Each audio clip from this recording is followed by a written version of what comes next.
అందరికీ వందాలండి. అందరూ ఆనందంగాను ఆరోగ్యంగా ఉండాలని ఆ దేవుని వేడుకుంటున్నాను.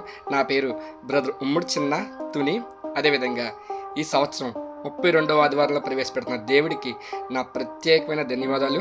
అదేవిధంగా గతించిన వారం అంతా కాచి కాపాడిన దేవుడికి నా ప్రత్యేకమైన ధన్యవాదాలు. అదేవిధంగా ఈరోజు ద్వితీయోపదేశ కాండము 28వ అధ్యాయము 14వ వచనం, నీవు పైవాడిగా ఉండువు కానీ కిందవాడిగా ఉండవు.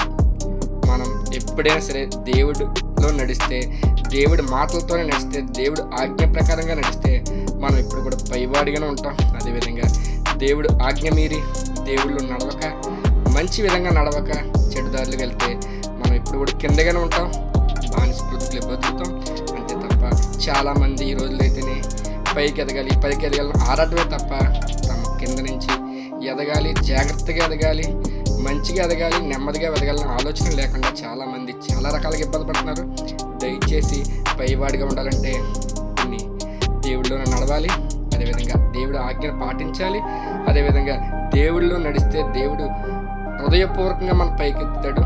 మనం ప్రతి ఒక్కరికి కూడా పైగానే ఉంటాం. అంతే తప్ప మనం చేసే పనిలో పైగా ఉంటాం, మన ఉద్యోగంలో పైగా ఉంటాం, మన వ్యాపారస్తుల్లో పైగా ఉంటాం, మనం చేసే ఏ పనిలోనూ సరే పైగానే ఉంటాం.